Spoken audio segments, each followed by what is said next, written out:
Hey guys, tonight we drift into a medieval chamber thick with the smell of beeswax candles, sweetened wine, and something far more decadent.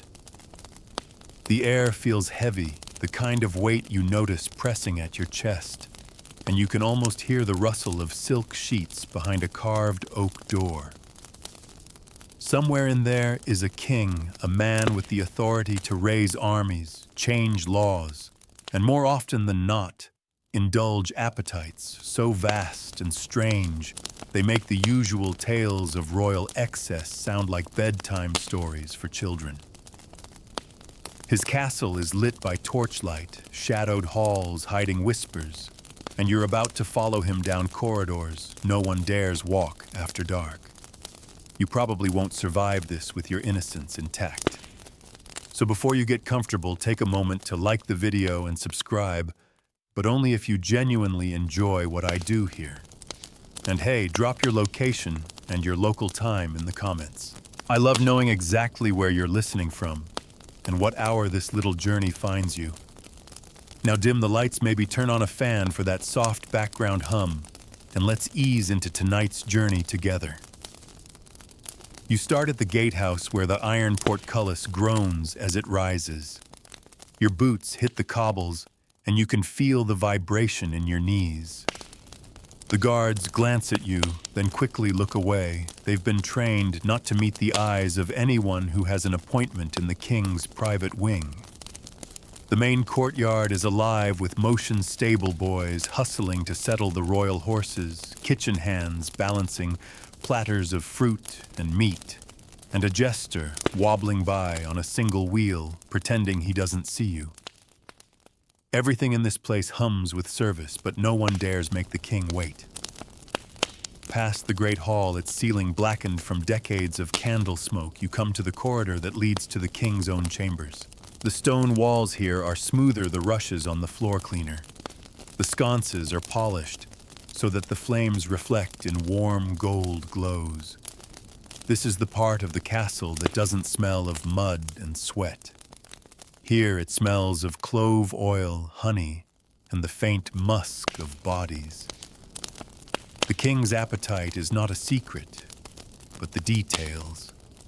The details are things whispered in kitchens and scrawled in marginal notes by visiting priests who pray twice as long after an audience with him. His name, at least in public, is King Alaric IV. In official portraits, he is the embodiment of medieval majesty, a strong jaw, wavy hair, just brushing his shoulders, and eyes that hold that practiced glint of command. But portraits, as you're about to learn, are lies. The real Alaric is stranger than any painted likeness could capture. He is a collector of pleasures, a hoarder of moments that would make the chroniclers blush. In his court he is law, and in his private life he writes the laws as he goes along. You pass through a door carved with knotwork and griffins into the antechamber. Two attendants stand there tall and unsmiling. They do not speak to you, only open the second door. And now at last you step into the royal chamber. It's warmer here, the fire in the hearth roaring as if it's been fed since dawn. The ceiling beams are draped in deep crimson fabric. Cushions, furs, and embroidered coverlets spill over chairs and couches in untidy heaps, as if discarded in the throes of some indulgence. On a table, goblets stand half full beside a plate of figs and candied rose petals. Alaric lounges on a couch, his crown tilted slightly, deliberately off-center.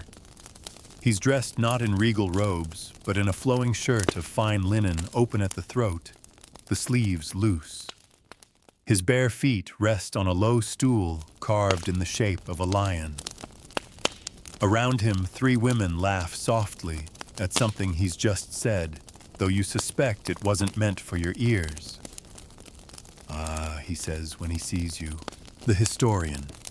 His voice is warm, almost too warm, like wine left by the fire. "Come closer. I like to see the eyes of those who think they can capture me in words." You cross the carpet, feeling the give of it under your feet. Up close, you notice the king's eyes are not the soft brown of his portraits, but a sharp, unsettling amber. They study you like you're an object worth appraising. You've heard things, he says, gesturing for you to sit. They always have. Tales about my feasts, my guests, my games. He smiles without showing his teeth. I suppose you've come to see whether they are true. The truth, you realize, is a slippery thing here. The king's chamber is part theater, part shrine, part trap. You've heard the rumors, the midnight banquets, where dishes are served in courses of increasing indecency. The masked revels that spill into dawn. The peculiar gifts sent to noblewomen who catch his eye, gifts they cannot refuse without insult. And darker rumors still about the special hunts where the prey is not always deer, and about the tower room that no guest has entered twice. Alaric gestures again, and one of the women hands you a goblet. The wine is spiced and heady. The warmth spreads through you faster than you expect, loosening your shoulders. You're aware of every flicker of the firelight now, every glint of the king's amber eyes. You think me a monster, he says softly, almost kindly. But monsters are born of rules. I simply refuse to live by them. You glance around the room. The walls are hung with tapestries, not of battles or saints, but of scenes so intimate they'd never hang in a chapel. Figures twined together under moonlight, faces hidden by elaborate masks. In one, a crowned figure, Alaric himself unmistakably extends a hand toward a kneeling stranger. The weaver has caught the glint in his eye perfectly. The king leans closer. History will write me as it wishes. But tonight, he says, you will see me as I am. Outside, the wind rattles the shutters. Somewhere in the castle, a bell tolls the hour. But here in this room, time feels slower, thickened by heat and the king's voice. You've stepped into a different kind of medieval life, one that no school book will ever teach. And as Alaric rises from his couch, the firelight catching in his hair, you know you've only just crossed the threshold into his world. He moves like a man who knows the room belongs to him, each step deliberate, as if his bare feet are marking territory across the thick carpet. The three women rise, their laughter falling away into that hushed, expectant quiet that says something is about to happen. Alaric stops in front of you, close enough for you to smell the faint tang of wine on his breath, the perfume of clove and something darker beneath. You will dine with me tonight, he says, not as an invitation, but a decree. And you will remember every detail. His eyes scan your face, lingering just long enough to remind you there's no way to refuse without consequence. The women move quickly now, drawing a low table closer to the hearth. Platters appear, grapes still dusted with bloom, roasted quail with skin glistening under a glaze of honey, small pies with buttery crusts flaking at the edges. Everything is presented on silver chased with intricate designs, vines curling around tiny, near-hidden figures that when you notice them are locked in carnal embrace. You blink, unsure if it's your imagination, but when you glance back at the king, he's smiling faintly, as though he knows you've noticed. Alaric sits first, cross-legged on a mound of cushions. He gestures for you to join him. Here, he says, pressing a slice of quail into your hand. Eat, drink. Let your historian's guard fall. Truth hides from the sober mind. The fire pops, sending up a shower of sparks. You chew slowly, aware of every sensation, the crisp skin, the sweetness of honey, the salt beneath. The wine follows, rich and heady, pooling warmth deep in your chest. Around you, the women recline gracefully, their eyes flicking toward the king for cues.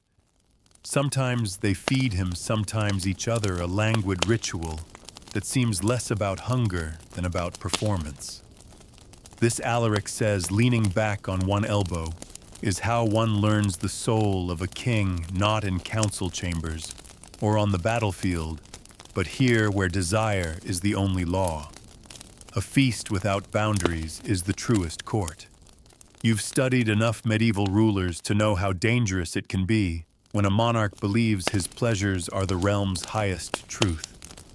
But Alaric seems to thrive in this dangerous self-mythology. Every gesture feels rehearsed yet natural, every glance calculated to pull you deeper into the story he's spinning. The conversation drifts between languages as if boundaries of speech don't matter here. Latin slips into the local tongue, which in turn melts into a dialect you've never heard. Yet somehow you understand enough. You catch fragments, a jest about a neighboring duke's prudish court, a toast to the night hunts during which no man leaves unchanged, an allusion to a masked ball where guests were forbidden to speak their own names. Each anecdote is dropped like a breadcrumb, daring you to follow. One of the women, her hair the color of ripe wheat, leans toward you. "Have you seen the fountain room?" she asks, her voice soft enough to be almost a whisper. Before you can answer, Alaric chuckles. No. That is for later. The fountain room is not for the uninitiated. He turns to you, eyes glinting. We will see whether you are ready. The fire has burned lower now, its light deeper redder.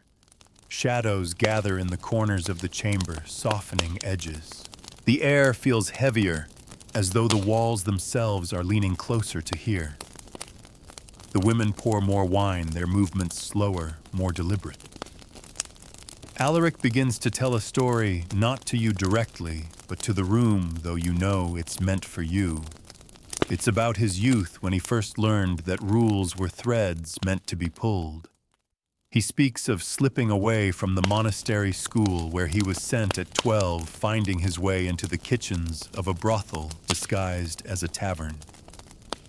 How he listened to the laughter upstairs, the clink of coins on a counter, the strange mix of reverence and corruption in the air. It was there, he says, that I learned what kingship truly is, the ability to take the forbidden and make it yours.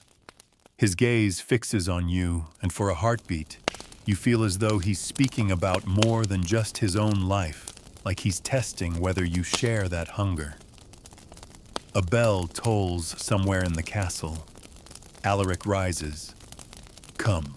You stand a little unsteady from the wine and follow him through a side door.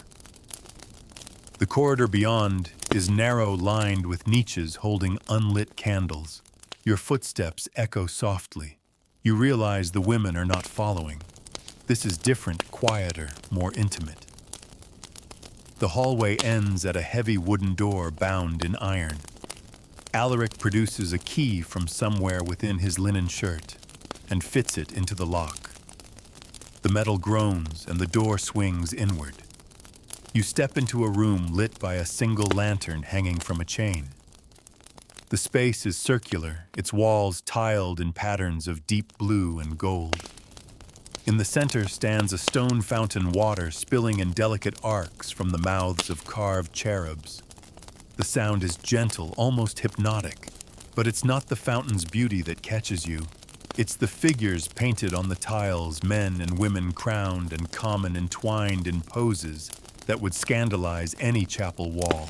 Some are painted in gold leaf, their forms catching the light like sun-kissed skin. Alaric steps closer to the fountain, trailing his fingers in the water. This, he says softly, is my sanctuary. No courtier enters here unless they have something worth offering. Your eyes drift over the mosaics. You notice small details, a pair of lovers exchanging masks mid-embrace.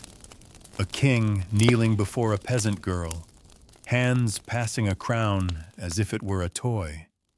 The imagery is layered, both reverent and mocking of power. I come here, Alaric continues, when the weight of the crown is too heavy. or when I wish to remember why I bear it at all. He turns to you. Tell me, historian, do you think a king should be bound by the same rules as his people? The question hangs in the air like incense. You sense it's not rhetorical. The safe answer would be yes, but something in his gaze tells you he's fishing for something else, an admission perhaps, or a spark of complicity. Before you can respond, he smiles faintly. No matter. You will see the answer for yourself. He dips both hands into the fountain and then cups the water, letting it spill through his fingers. The gesture feels ceremonial, though you can't place the ritual. When you leave the fountain room, the air of the corridor feels cooler, more ordinary. The spell of the place lingers in your mind, though like the echo of a dream you can't quite shake. Back in the main chamber, the women are gone. Only the fire remains crackling softly. Alaric pours himself another cup of wine and sinks into the couch. Tomorrow, he says, there will be a hunt. You will ride with me. He doesn't elaborate.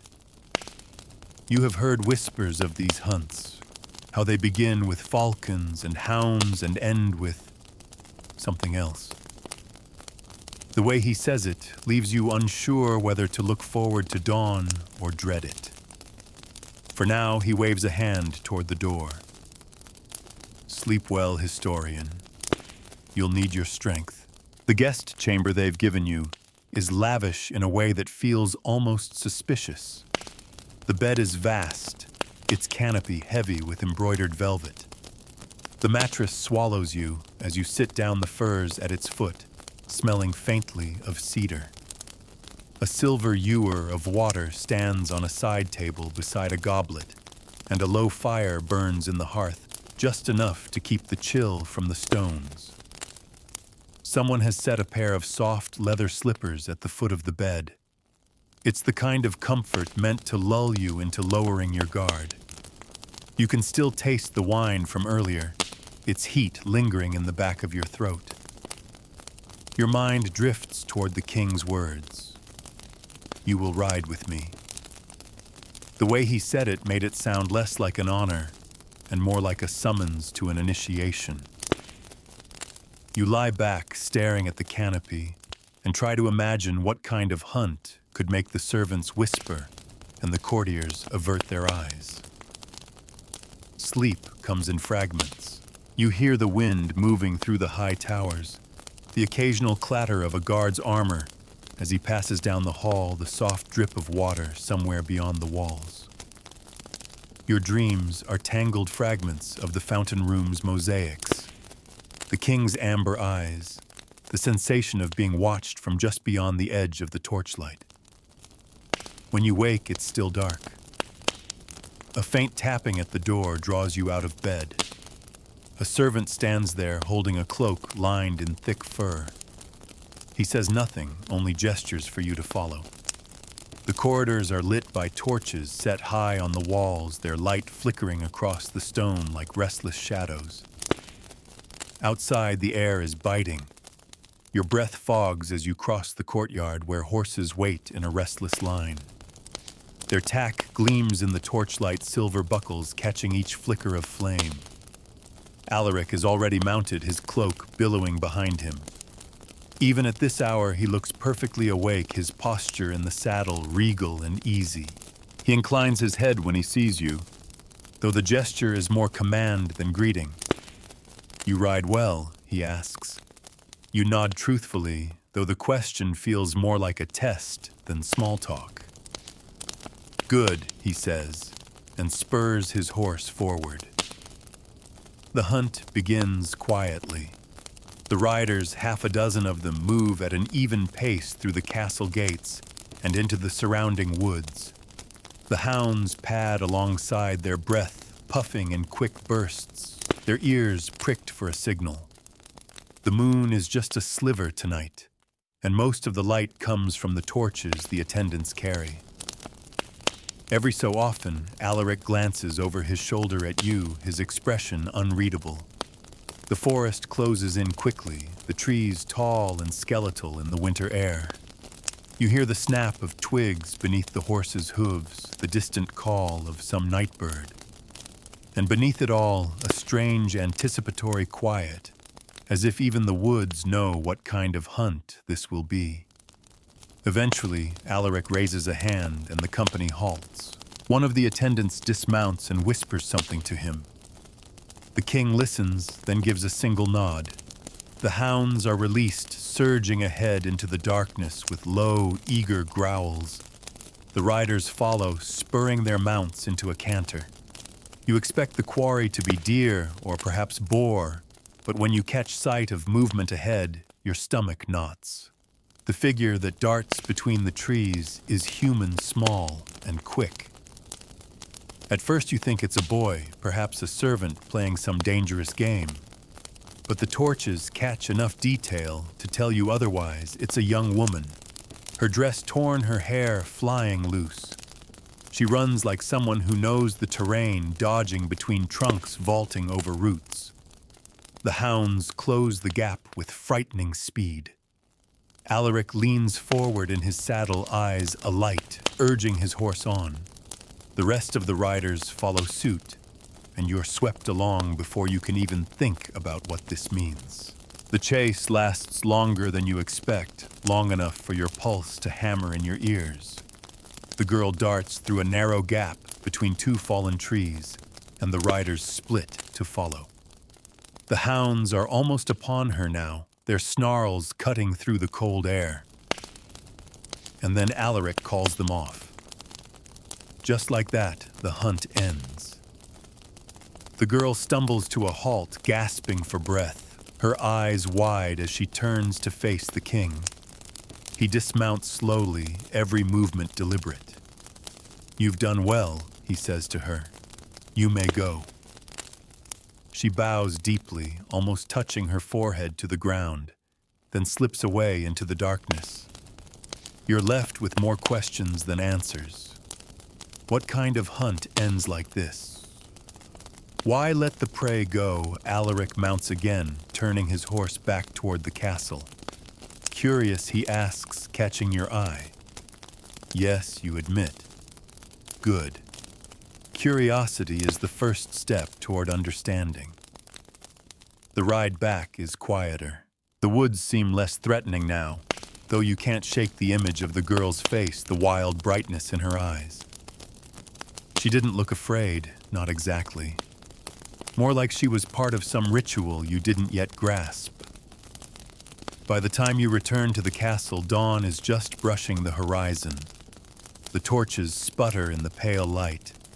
Servants appear to take the horses, and Alaric dismisses the riders with a wave. "Come," he says to you. "There is something else you must see." He leads you through a side entrance into a part of the castle you haven't explored. The air here is cooler, the corridors narrower. Eventually, you reach a heavy door banded with iron. He pushes it open to reveal a long hall lined with glass cases. Inside each case is a mask, dozens of them. Some are carved from wood painted in bright colors. Others are made of beaten gold inlaid with jewels. A few are grotesque with exaggerated noses or twisted mouths, and some are heartbreakingly delicate, like lace frozen in metal. These, Alaric says, are the faces of my guests. Every mask tells a story of a night, a game, a moment worth remembering. When a guest pleases me, they leave me their mask. When they displease me... He lets the sentence trail off, but the pause is enough to let your imagination fill in the rest. You move slowly down the hall, studying the masks. Some seem playful, others pulse with a darker energy. One in particular catches your eye, a simple half mask of black leather, its edges worn smooth by use. Something about it feels heavy with memory. Alaric notices your interest. "Ah," he says softly. "That one belonged to someone who thought they could outwit me. They were wrong. You don't ask what happened. The way he says it makes the answer unnecessary. At the far end of the hall is a pedestal, and on it rests a crown unlike any you've seen before. It's smaller than his ceremonial crown, made of intertwined silver branches tipped with tiny garnet berries. "This is my other crown," he says, "the one I wear when I am not a king in the eyes of the world, but in the eyes of my court, the true court." He doesn't touch it, but the way he looks at it tells you it matters more than the gold and jewels he wears in the throne room. You stand there for a long moment, the silence stretching. You realize that piece by piece he's showing you the machinery of his private kingdom, the rules, the symbols, the rituals. And that means one of two things: he either trusts you, or he wants to draw you in so far there's no way out. You linger in that long hall of masks, your fingertips hovering just shy of the glass. It feels like a place where voices ought to whisper even though no one else is here but you and Alaric.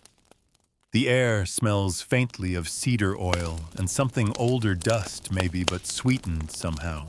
You can't help wondering what it would be like to wear one of those masks, to slip into one of the stories they hold.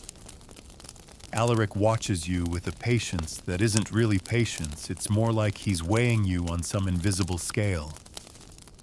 Finally, he turns away his cloak, whispering over the stone floor. "There's a reason you're here," he says, his voice low enough that you feel it more than hear it. "Not everyone gets invited to see this side of my reign." He stops in front of the silver branch crown. "The world beyond these walls knows me as a ruler. Here I am, something else entirely." He glances back toward the masks. "The faces you saw belong to those who have played my games. Some were guests, others offerings.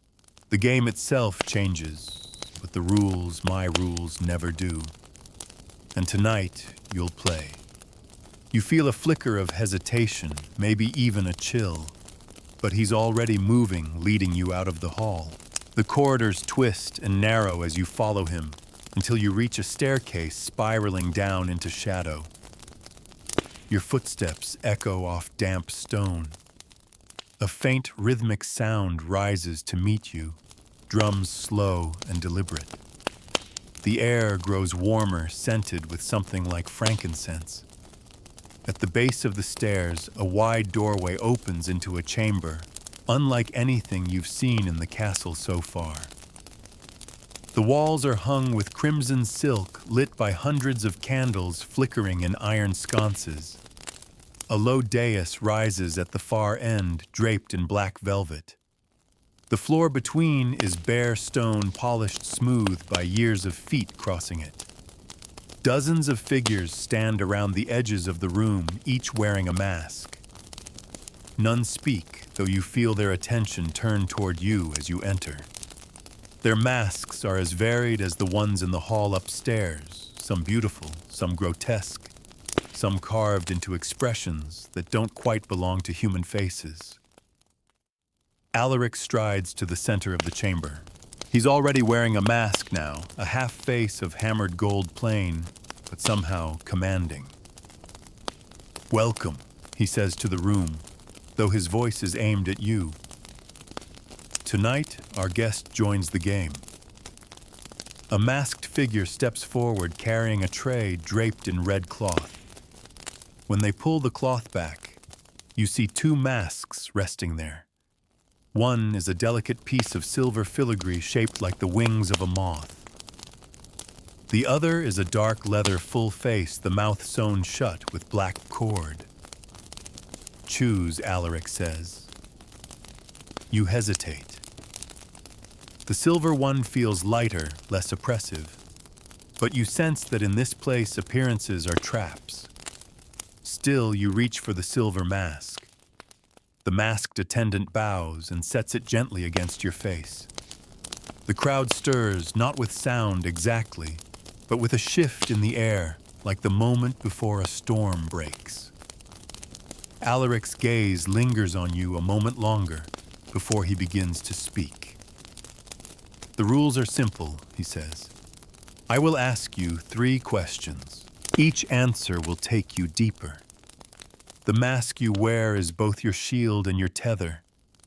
Answer honestly, and it will protect you. Lie, and it will change. He pauses long enough for the weight of his words to settle. The first question, what is the thing you most wish to take from another without their consent? The bluntness of it catches you. The masked faces around you tilt slightly, listening. You think of all the ways the question could be taken, material, emotional, something darker. You choose your words carefully, speaking them aloud. The room seems to approve, or at least nothing bad happens yet. The second, Alaric says, his voice lower now. What is the thing you would give away, even if it cost you everything? Again, you answer, your voice steadier this time. The third, he says, and now the candles seem to flicker all at once. If the law vanished tonight, what would you do before sunrise? You speak, and when your words leave you, the room exhales. Alaric steps closer, close enough that you can see the faint reflection of your silver mask in his gold one. Interesting, he murmurs. Then he turns to the crowd. Let the game begin. The drums quicken. 2 masked attendants take your hands, guiding you toward the center of the chamber. The others form a loose circle, their masked faces shifting in and out of the candlelight. You sense they're not just watching, they're judging. A voice somewhere in the circle calls out an instruction. The attendants release you. A masked figure steps forward, moving with a predator's grace. You realize the game is no longer about answering questions. It's about surviving whatever this is. The figure circles you once, twice, then lunges, not with a weapon, but with hands reaching for your mask. Instinct flares and you step back, deflecting the grasp. The crowd murmurs approval. Another figure enters the circle, then another. Each tests you in some way. One tries to corner you, another to distract you with feigned weakness, another to tempt you closer.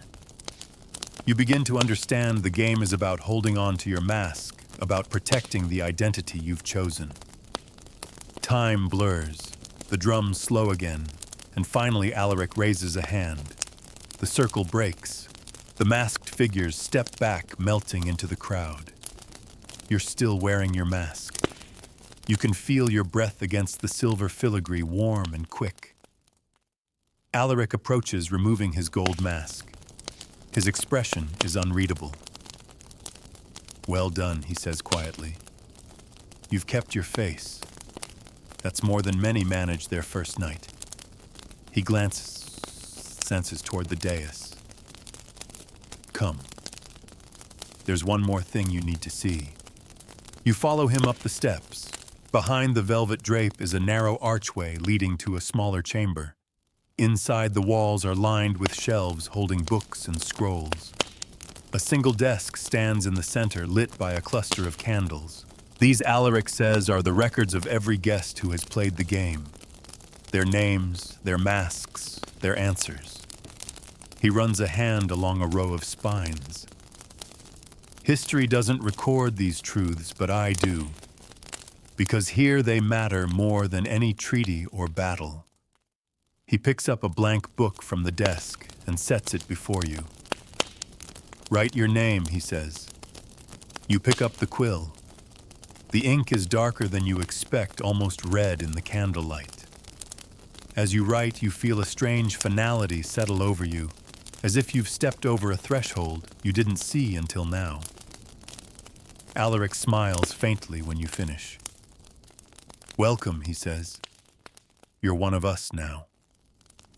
The candles sputter as if in agreement, their light licking higher for just a moment before settling back into stillness.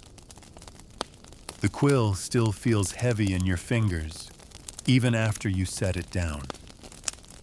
That name you've just written, it's yours, but here it feels like something else. a token, a signature on an unspoken pact. Alaric closes the book gently, as if tucking your secret into its new home.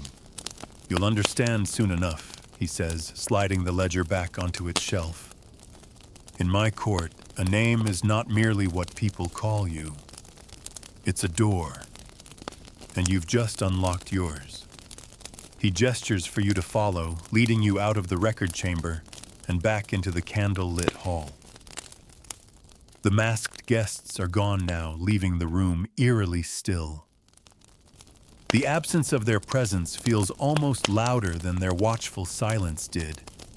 Only the faint scent of wax and frankincense lingers, curling in the air, like memory. Instead of returning the way you came, Alaric takes you through a hidden panel behind the dais. It swings inward with a muted groan, revealing a narrow passage. The air here is warmer, scented with spiced wine and something else, something sweet and faintly metallic. The passage spills into a room you can only describe as decadent excess brought to life. It's circular, with a domed ceiling, painted in scenes that refuse to stay still when you look too long. Figures reclining under trees, cups in hand, their bodies draped and undraped in impossible fabrics. A low fire burns in a bronze brazier at the center, sending soft orange light dancing over the polished stone floor. Cushions, carpets, and low couches fill the space, each piled with silks and furs. Here the king's private court waits. Not the masked assembly you saw before, but a smaller, tighter circle of people. They lounge like cats in the warm glow, speaking in low tones. At first you think none are masked, but then you notice the subtlety of their disguises, a strip of painted leather across the eyes, a thin veil of gold mesh, a crescent moon of enamel clinging to a temple. They all look up when you enter. Their gazes have weight. Alaric crosses to a couch at the far side of the room and sinks into it, draping himself with casual authority. Our new historian, he says, gesturing toward you. Tonight, they join the court proper.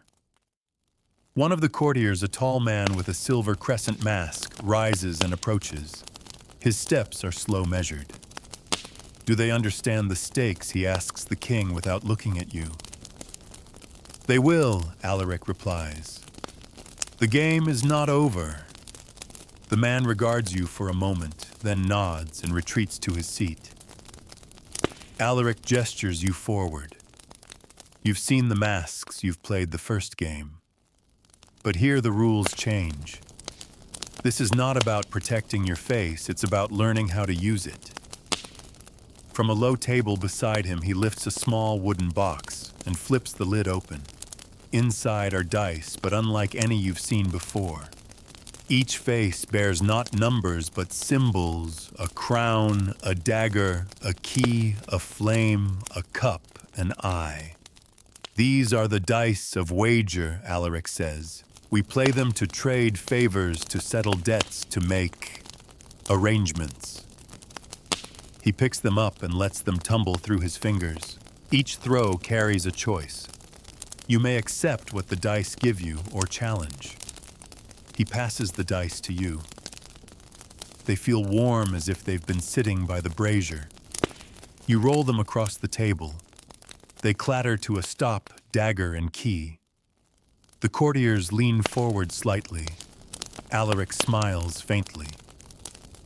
The dagger means a risk, physical, political, or personal. The key means access and opening you wouldn't otherwise have. He leans closer. Your choice: take the risk to gain the key or pass it to another player.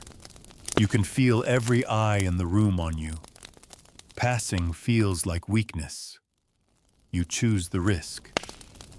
Good, Alaric says softly, as though he was expecting nothing else. Then tomorrow night, you'll be given the key. But the risk will come first. The dice pass to the next player, and the game unfolds. The symbols weave a pattern of promises and threats. A flame paired with a crown means influence through passion. A cup with an eye means indulgence while being watched. The courtiers play with an easy familiarity, laughing softly at each turn.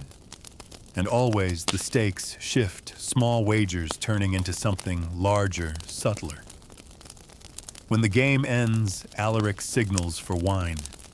Goblets are passed, the fire's glow deepens, and the air becomes thicker with the smell of spiced drink and bodies.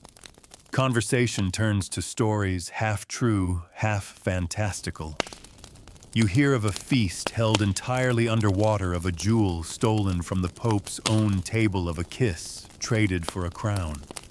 Whether any of it happened doesn't seem to matter. Alaric tells his own story about a visiting queen who came to broker peace and left without her shoes, her dignity, or her ambassador. The courtiers laugh like they've all heard it before but never tire of it. At some point, a woman with a gold mesh veil takes a lute from the corner and begins to play. The sound is low and winding, curling through the room like smoke. The rhythm makes your heartbeat feel slower, heavier. Alaric leans toward you. "The key you earned," he says quietly, "will open a door not all my guests are allowed to see. But you must understand what's behind it changes people. Sometimes for the better, sometimes not." He doesn't elaborate. He just leans back, sipping his wine, his amber eyes never leaving yours. The evening stretches on until the fire in the brazier is nothing but embers.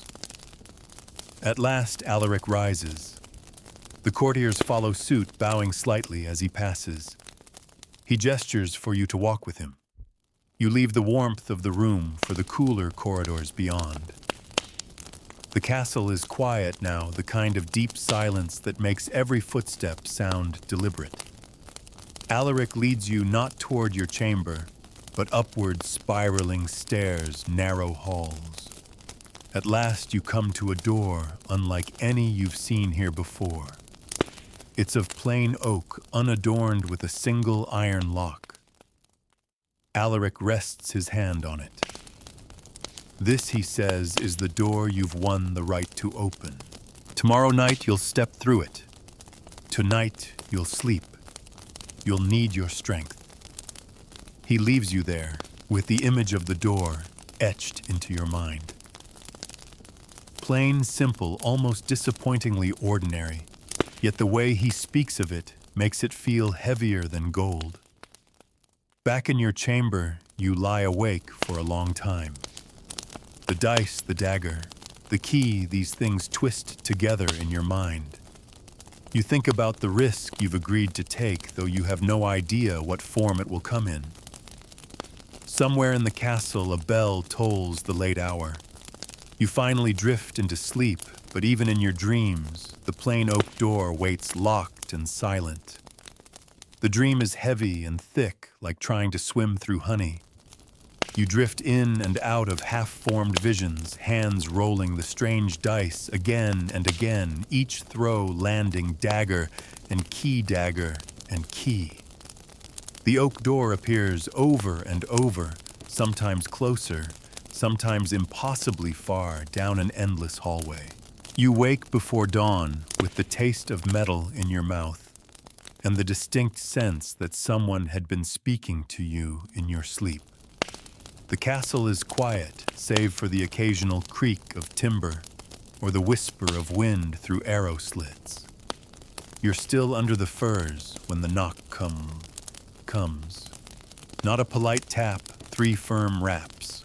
A servant enters without waiting for your reply, holding a folded note sealed in black wax. The seal is stamped with the dagger symbol. You break it open.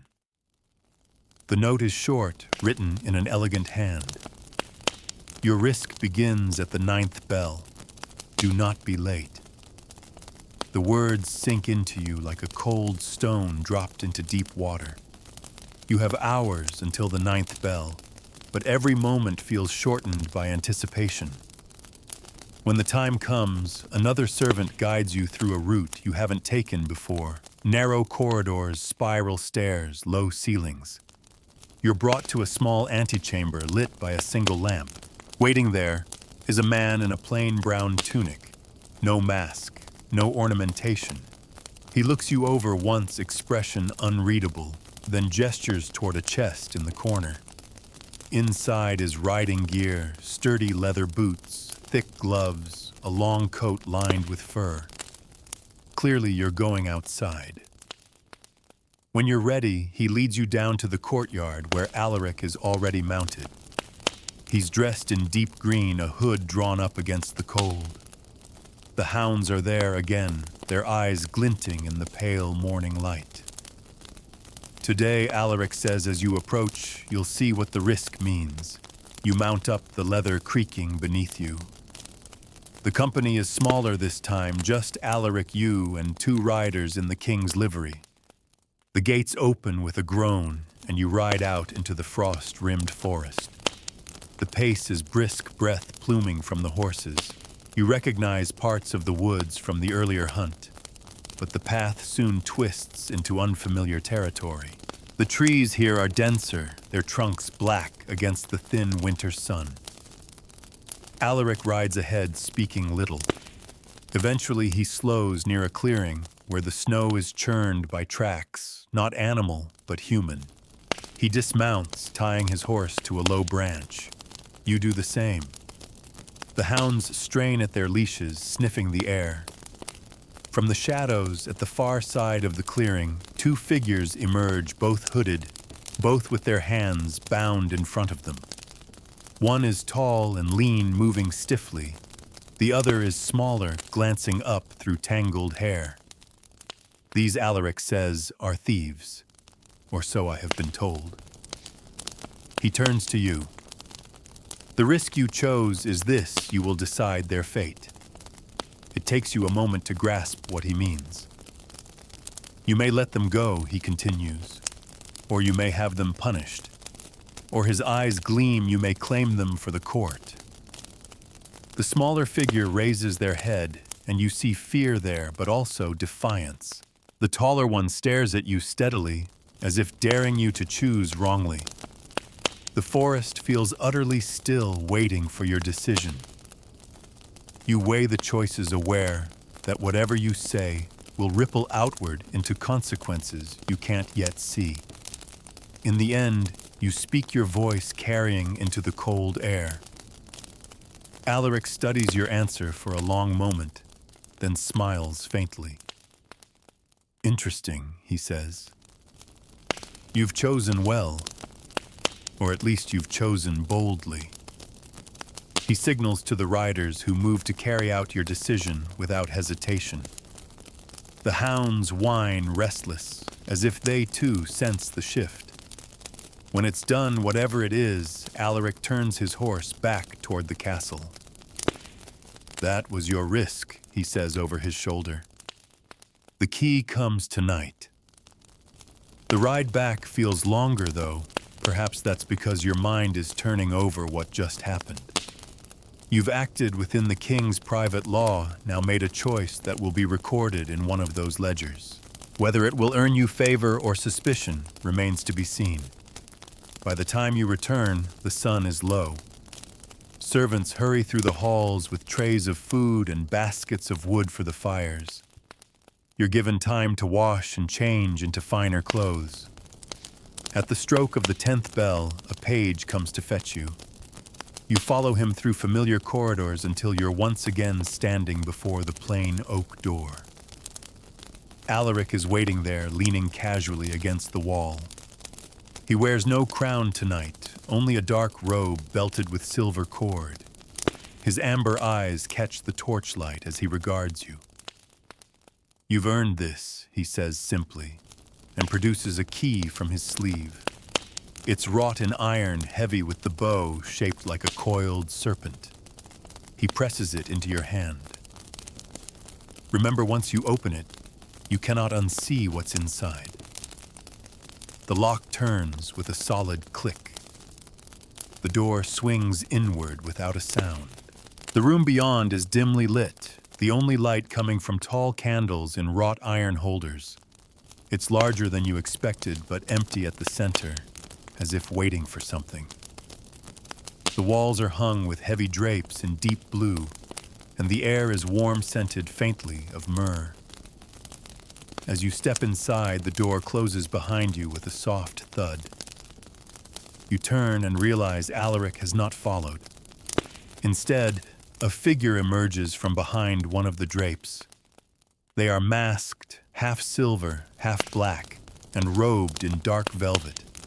Their voice when they speak is low, but carries perfectly in the stillness. You hold the key, they say. That means you've been chosen to witness. Another figure steps out from the shadows, then another. Soon, there are 6 of them forming a loose circle around you. Each mask is different animal-human abstract, but all gleam in the candlelight. In the center of the circle, a chair is brought forward. Not a throne, but something older, more ritualistic, carved with symbols you don't recognize.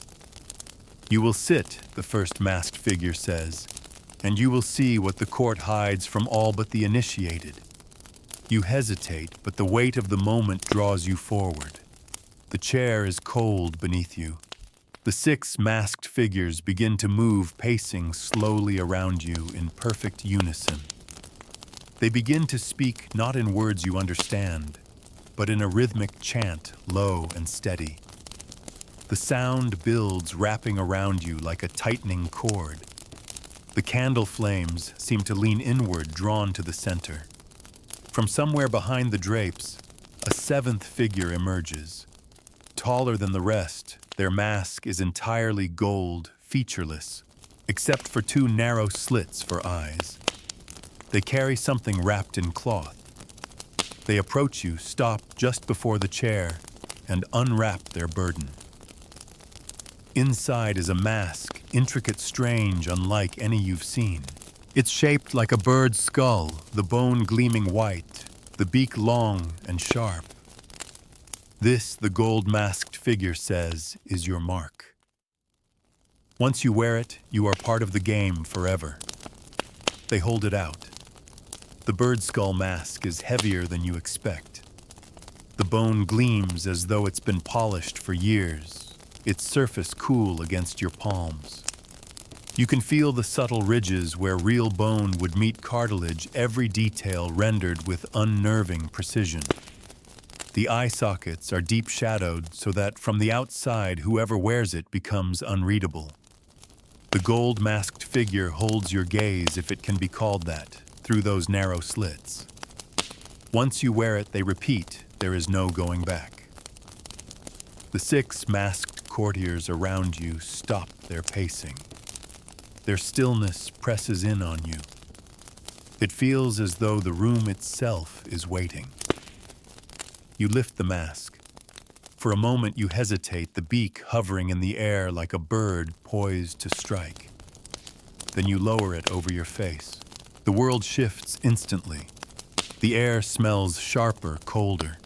Your vision narrows and lengthens through the beak's frame, and the voices in the room seem to deepen, resonating strangely inside the enclosed space of the mask. The candlelight flares brighter, each flame a long, trembling spear of gold.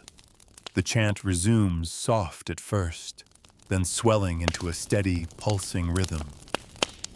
The gold-masked figure steps back into the circle. One by one, the others join the chant, their masked faces turning toward you as they move in unison. The sound vibrates in your chest, a strange mixture of welcome and warning. Then they stop. The silence is thick enough to feel. You are marked, the gold-masked figure says. Now you may see. The drapes on the far wall part. A passageway opens into darkness lit only by a faint red glow somewhere deep within. The gold-masked figure gestures for you to rise. The beak of the mask makes you move differently, more deliberate, more aware of space. You step into the passage, the 6 masked figures falling in behind you. The air grows warmer with each step, the red glow deepening. The passage opens into a chamber unlike anything in the castle above. The walls are carved from dark stone covered in reliefs that twist and coil into shapes you can't quite identify, half human, half something else. At the center stands a long, low table draped in black cloth. Upon it, arranged with ceremonial precision, are objects: a dagger with a jeweled hilt, a crown of twisted bronze, a chalice carved from onyx, a coil of silk rope, and a small sealed box. The gold-masked figure moves to the table. These, they say, are the emblems of the inner court. Every new mask-bearer chooses one. It will bind you to a role. They gesture for you to approach. Your gloved hand hovers over each object in turn. The dagger glints dangerously. The crown seems heavier than its size should allow. The chalice's rim is worn smooth as if by many mouths. The silk rope catches the light like liquid. The box is unmarked, its contents unknown. You make your choice. The gold-masked figure nods once sharply and lifts the chosen emblem from the table. They place it in your hands with ceremonial gravity. The 6 masked figures bow their heads in unison. From this night forward, the gold-masked figure intones, "You bear the mask and the emblem. You are bound by the court's law. You will serve its games, its hunts, and its rites until the king himself releases you, or until the mask is taken from you." The words hang in the air, final and irreversible. Then they guide you back through the passage into the candle-lit room where the ceremony began. The gold-masked figure steps aside, and for the first time since the mask touched your face, you see Alaric. He stands near the doorway, unmasked, his amber eyes catching the light. So he says softly, "You've taken the step. I wondered if you would." His gaze drifts to the emblem in your hand.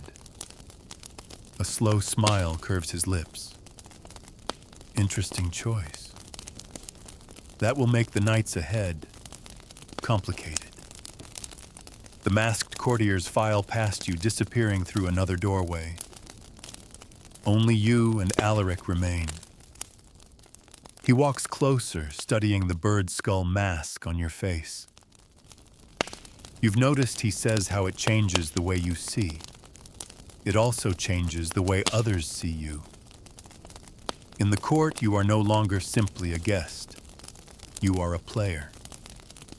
He circles you once the way a hawk might circle its prey, though you can't tell if you're meant to feel hunted or protected. Tomorrow, he says, you'll take part in your first rite. It will be public. The pause before that last word carries weight, and the court will judge you by it. Fail, and the mask will be stripped away. You remove the mask slowly. The air against your face feels startlingly fresh.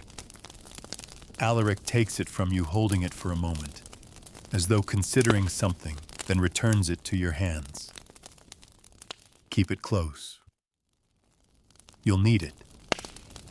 He leaves you, then slipping into the shadows of the corridor. You're alone in the candlelight, the mask heavy in your grasp. The chamber is silent again, but the echo of the chant lingers in your bones. You know that whatever tomorrow's rite is, it will be the next turn of the wheel you stepped onto the moment you rolled dagger and key. Back in your chamber, the fire burns low.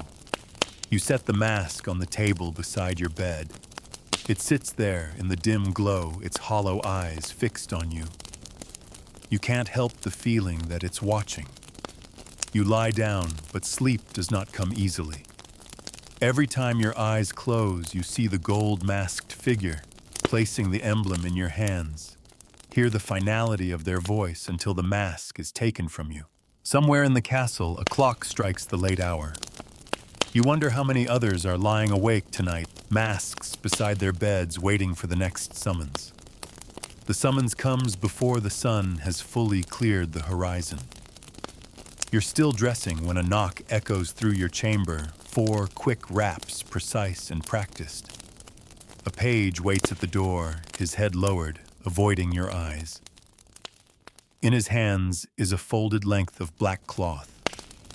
For the right, he says simply, before placing it on the table and withdrawing without another word. You unfold it.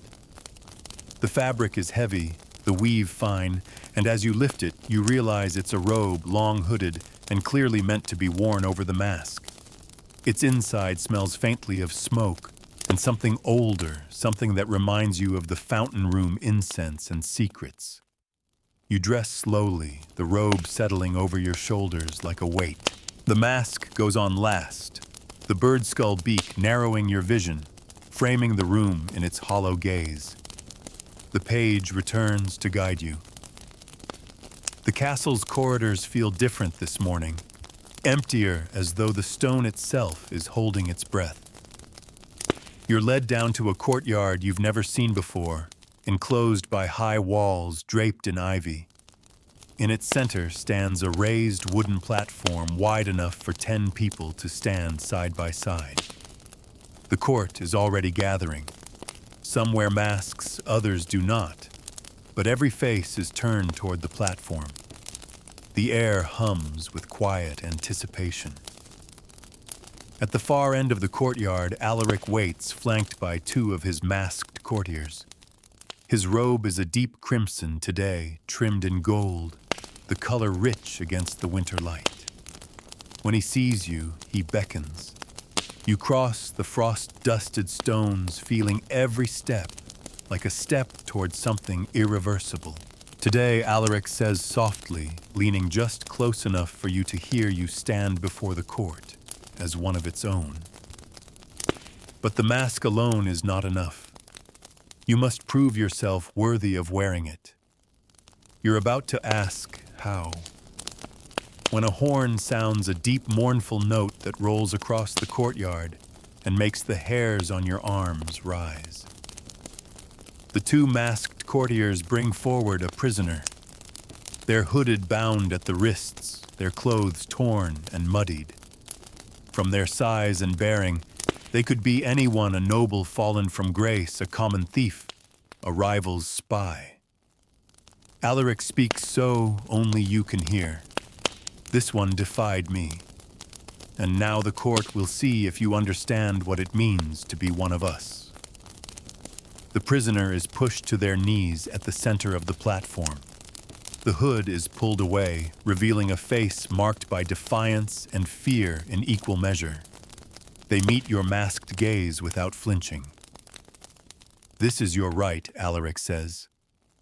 3 choices lie before you: exile, service, or death. Speak it, and it will be done. The crowd has gone utterly silent. You can feel their attention like heat against your skin. Somewhere in that sea of faces, the gold-masked figure is watching. You can feel it without seeing them. The weight of the decision settles into you. Exile means turning them loose into the cold world beyond the walls where survival is a gamble. Service means binding them to the court, making them part of this same web you've only just entered. Death. Death would make a statement that you are not to be taken lightly. You speak your choice. Your voice sounds strange coming from inside the mask, echoing in your own ears, as though someone else had spoken it. There's a beat of stillness. Then Alaric's lips curve into the faintest of smiles. So be it, he says aloud, and gestures to his attendants. They move without hesitation, carrying out your will. The court reacts in subtle ways, a ripple through the gathered crowd, a few murmurs, a nod, here a glance there. It's not applause, not outright approval, but you sense that your choice has been noted, recorded in the unspoken ledger that governs your place among them. Alaric turns to face the assembly. You have seen, he says, his voice carrying easily. Our newest mask verdict-bearer understands the weight of judgment. They will stand among us as player, not pawn. There's a low murmur of assent, and then the horn sounds again, brighter this time, less mournful. The crowd begins to disperse, breaking into smaller knots of conversation. Some masked figures approach you, offering brief words, compliments wrapped in careful neutrality questions that are more tests than genuine curiosity. Through it all, Alaric stays close, his presence both protective and watchful. When the last of the courtiers have left, he leans toward you again. "You've done well," he says, "but the right is only the first step. There is more to learn." He leads you from the courtyard through a side passage that opens into a room you recognize, the long hall of masks. The afternoon light filters through narrow windows, casting patterns across the glass cases. Alaric stops before an empty case. "This," he says, "is yours. When your time here is done, your mask will rest within it. How long that will be depends on how you play the game." You look at the space bare, waiting. It feels oddly final, as though a part of you is already claimed by it. Tonight, Alaric continues, the court will feast, and you will sit at my side. Some will see this as favor. Others will see it as a challenge. Both are correct. He leaves you there for a moment, standing before the empty case, the mask's beak casting your reflection in strange, broken angles. Later, as the sun dips low, you're summoned to the great hall. The tables are laid with more food than seems reasonable, platters of roasted game, wheels of cheese, baskets of sugared fruits. The air is thick with the scents of spiced wine and wood smoke. Minstrels play in the gallery above their music, weaving through the low roar of conversation. You take your seat beside Alaric, feeling the eyes of the court on you. He raises his goblet in a silent toast, then drinks deeply. Around you, the games of conversation begin, alliances hinted at, rivalries sharpened under the gloss of civility. One masked courtier leans across the table toward you. "You chose boldly this morning. They say their tone carefully unreadable. I wonder if you'll be as decisive when the game turns on you." You meet their gaze through the hollow sockets of the bird skull mask. "I'll be ready," you say. They smile faintly, as if that's exactly the answer they expected. Alaric speaks to you quietly, between courses, pointing out faces, naming allegiances, hinting at undercurrents running just beneath the surface of the feast. Some of his comments are casual. Others are weighted like seeds dropped into soil to see if they take root. As the night wears on, the hall grows warmer, the air thicker with wine and unspoken challenges. You begin to sense the rhythm of the court's gatherings, the subtle tests, the glances exchanged like coded messages, the way even a simple toast can be a weapon. By the time the feast ends, you understand one thing clearly: wearing the mask is only the beginning. The real game is played in moments like these, in words that mean more than they say, in choices that seem small but ripple outward. And you have just stepped into the current. The feast dwindles, but the court's energy doesn't fade, it shifts. The music softens, the minstrels playing slower, darker notes. Courtiers begin to slip away from the tables in small knots, disappearing through side doors or drifting into shadowed alcoves.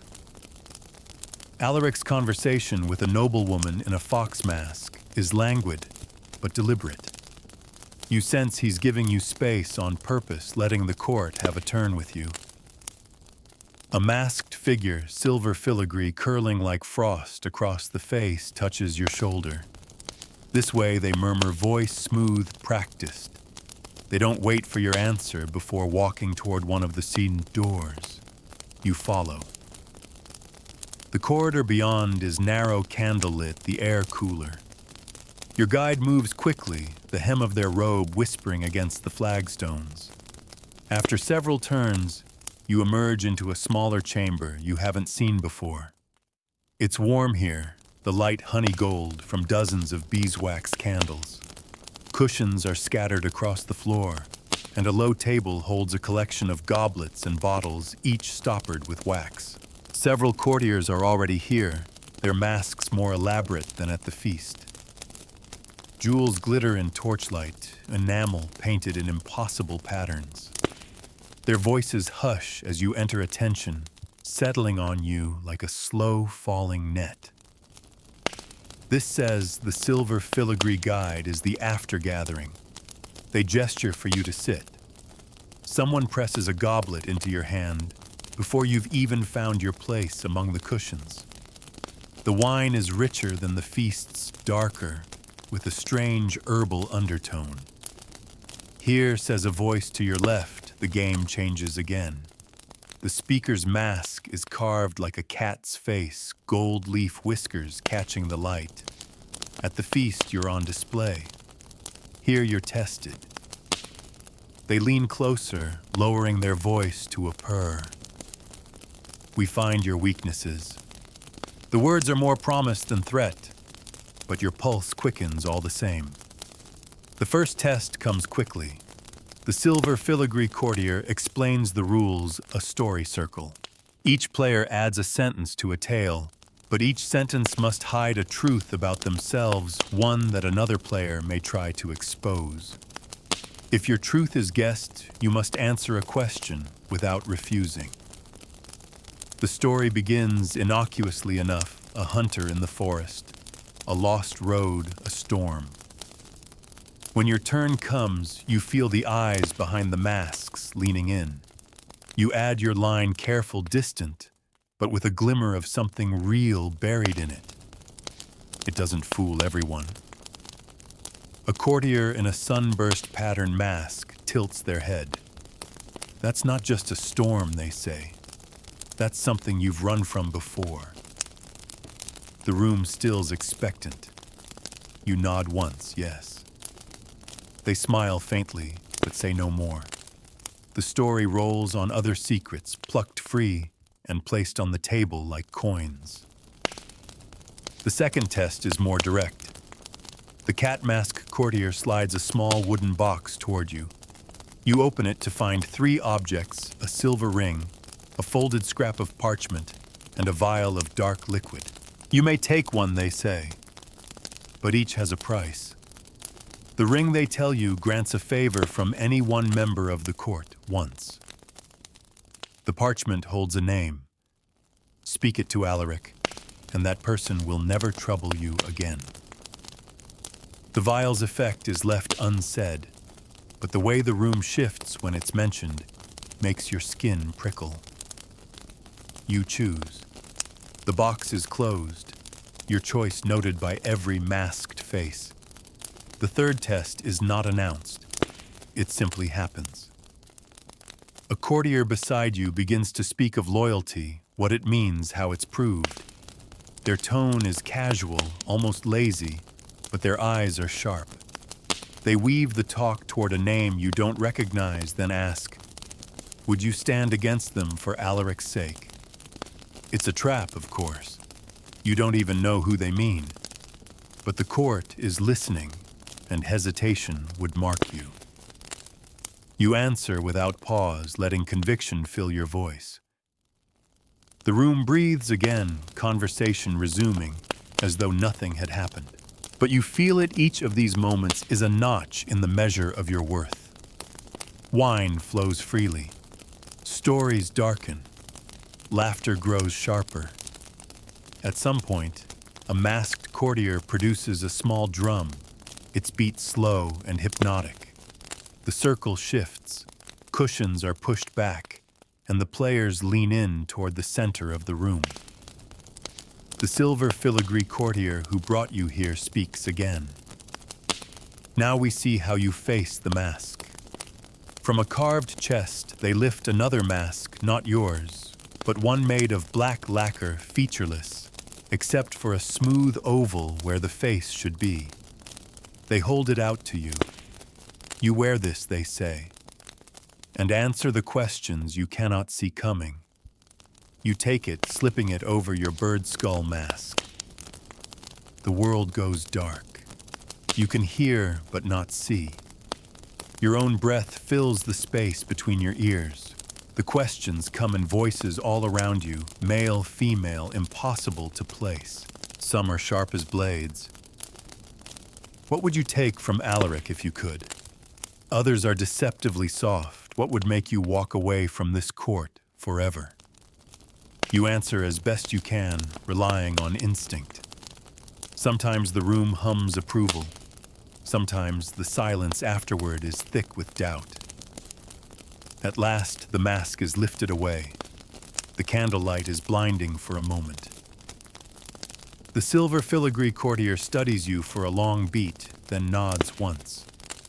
You didn't break, they say. Not tonight. The circle dissolves slowly, courtiers drifting away in twos and threes. Some give you the briefest nod of acknowledgement. Others don't look at you at all, which might mean more than it seems. When you finally rise, your guide is gone. You make your way back through the winding corridors, alone, the sound of the drum still beating in your head. At the junction before your chamber, you find Alaric waiting. He leans against the wall as though he's been there for some time. So he says lightly, "They took you to the after-gathering." You nod. His smile deepens, though it never quite reaches his eyes. And you returned with your mask intact. That is, better than most. He pushes away from the wall, walking past you toward the stairs. Over his shoulder, he says, "Sleep. Tomorrow the court moves in daylight, and that is when the true games begin." You're left standing there, the weight of the night's trials pressing against your ribs. Somewhere far above, a bell tolls the hour. You wonder if the daylight will really be any safer. Dawn slips into the castle like a careful intruder, sliding between the shutters, laying pale light across the stone floors. You wake to the sound of movement outside your chamber, footsteps, the clink of armor, the low murmur of voices. Daylight feels different here.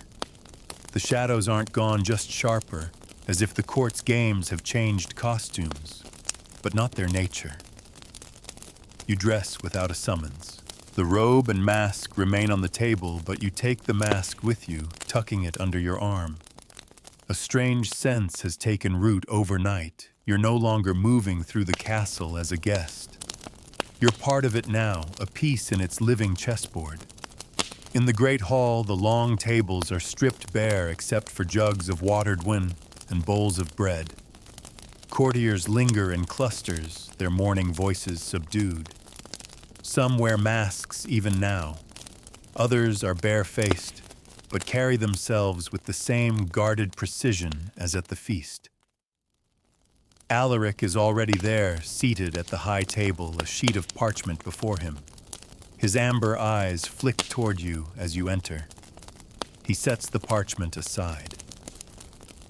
"Good," he says, as though you've passed some invisible test merely by appearing early. "Today you'll learn how the court hunts in daylight." He rises and gestures for you to follow. The courtier's conversation dips as you pass. You feel the weight of their curiosity pressing at your back. Through a side door, you step into a smaller chamber lined with windows that overlook the inner courtyard.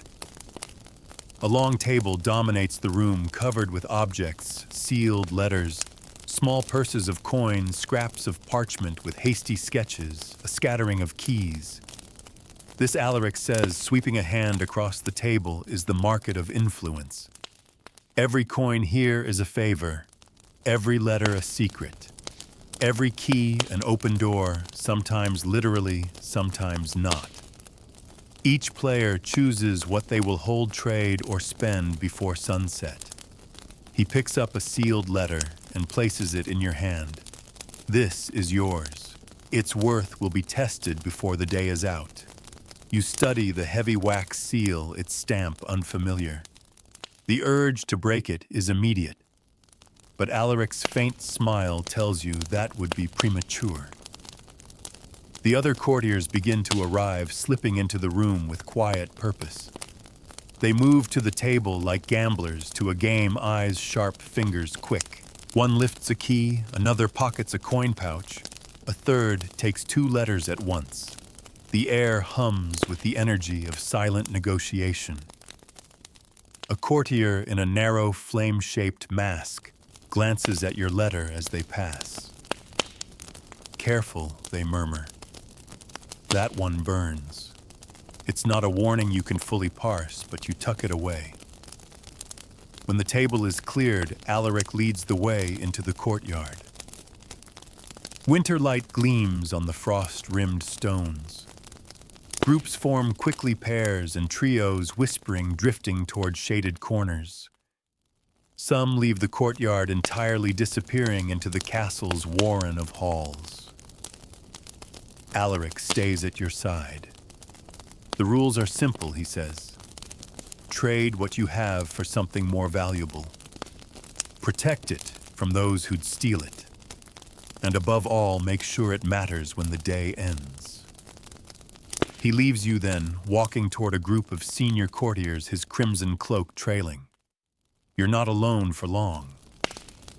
A tall figure in a mask of overlapping bronze scales approaches. I know what's in your letter, they say. Their voice is low, conspiratorial. I'll trade you the name of its sender for your protection in the next game. It's a tempting offer, but even as you weigh it, another courtier sidles up, a woman in a half-mask, painted like a hawk's face.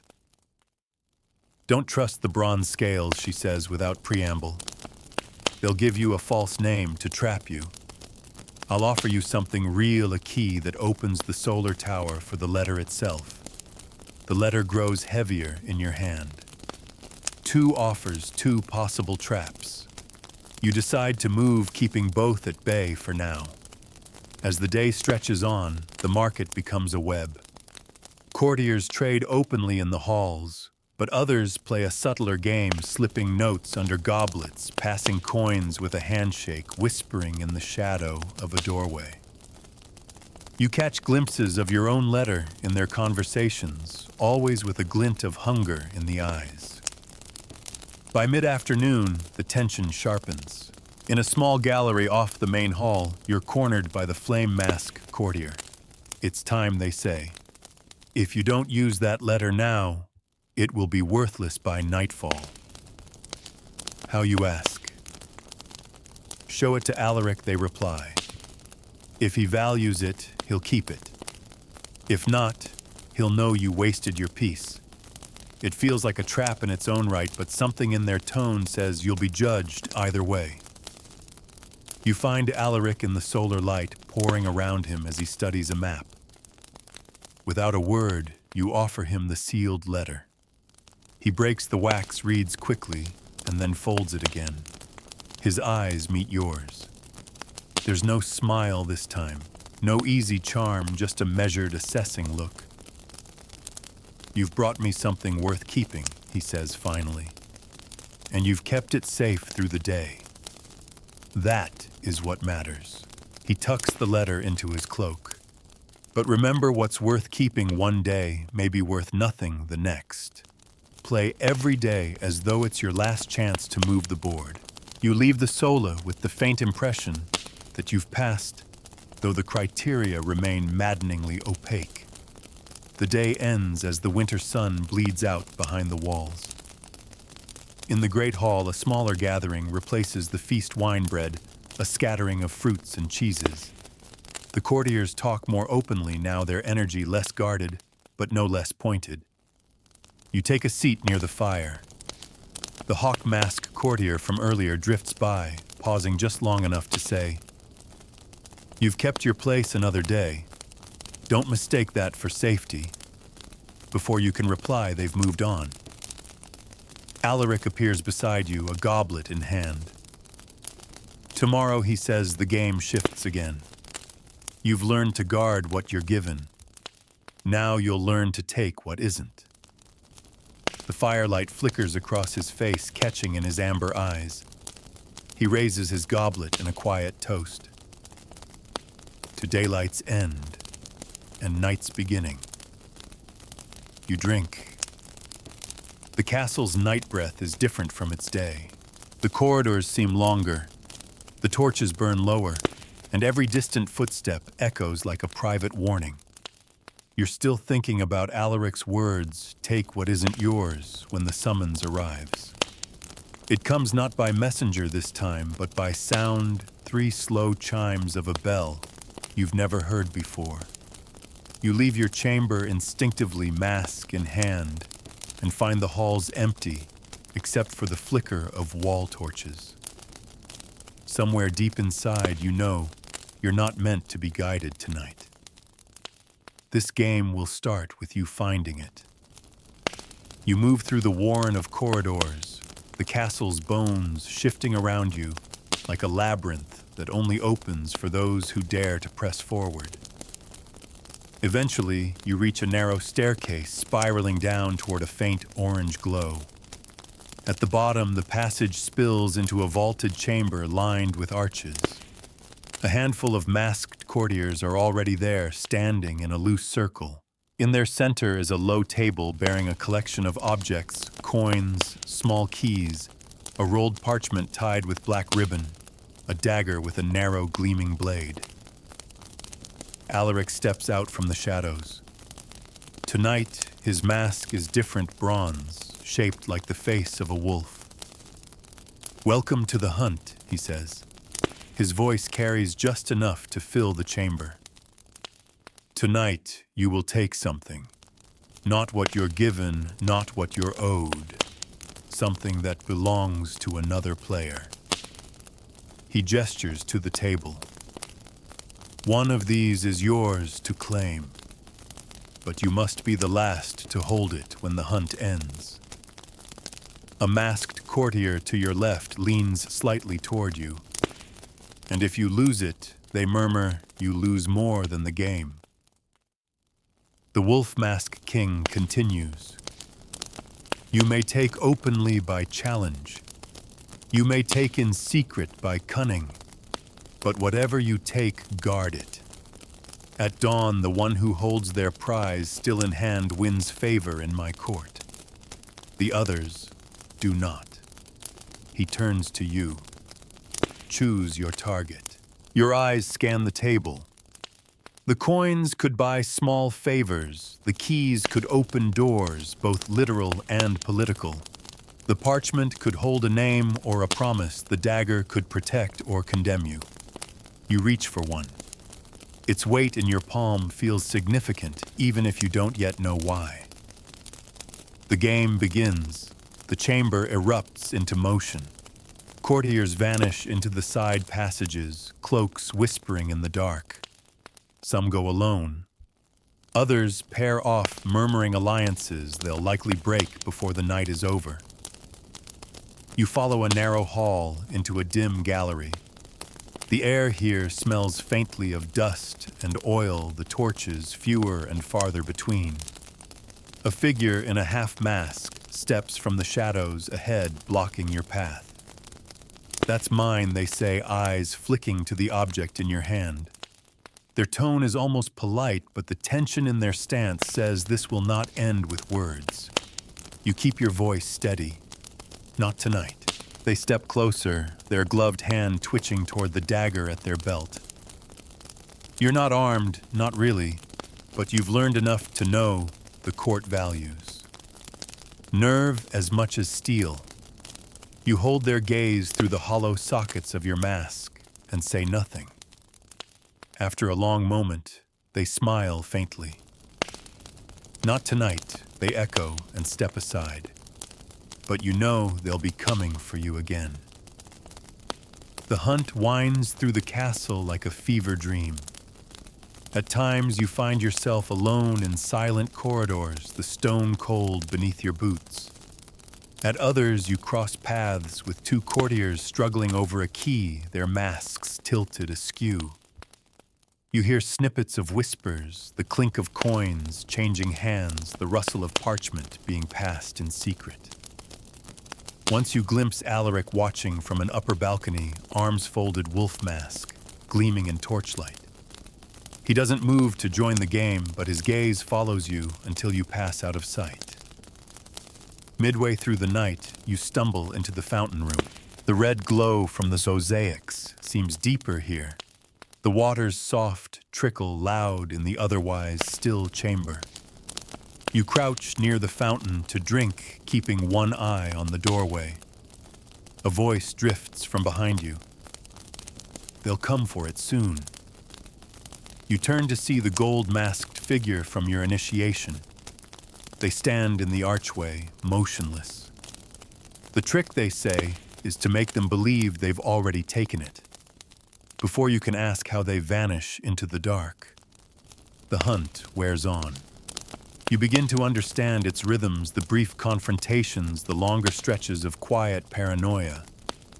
Every time you think you've found safety, you hear a footstep behind you, see a flicker of movement at the edge of the torchlight. In a shadowed stairwell, a masked courtier lunges for your hand. You twist away, nearly losing your grip. The object slips in your grasp, but stays with you.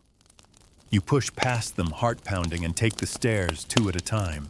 By the time the first gray of dawn begins to seep through the narrow windows, you're back in the vaulted chamber where it began. One by one, the players return their masks dull with fatigue, their movements slower. Some carry nothing at all. Others clutch their prizes like lifelines. Alaric steps forward, surveying the circle. His gaze settles on you. Well, he asks. You open your hand, revealing the object you claimed hours ago. It's still yours. The wolf mask tilts in something like approval. You've held it. That is what matters. He turns to the others, and so ends the hunt. The players disperse without ceremony. Some maskless faces are tight with frustration. Others are impassive, already planning the next game.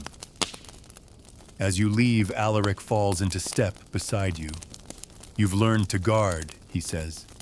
You've learned to take. Soon you'll learn to trade. That's where the court becomes truly dangerous. His voice lowers just enough for only you to hear. And that's when you'll find out if you belong here at all. The day after the hunt begins strangely quiet. The castle's corridors are hushed, and the courtiers you pass speak in voices meant not to carry. You wonder if it's fatigue from the night's chase or the stillness before something sharper. The summons comes in the late morning. Not a bell, not a knock, but a folded slip of parchment slid under your door. There's no seal, only a single word in precise black ink, mark it.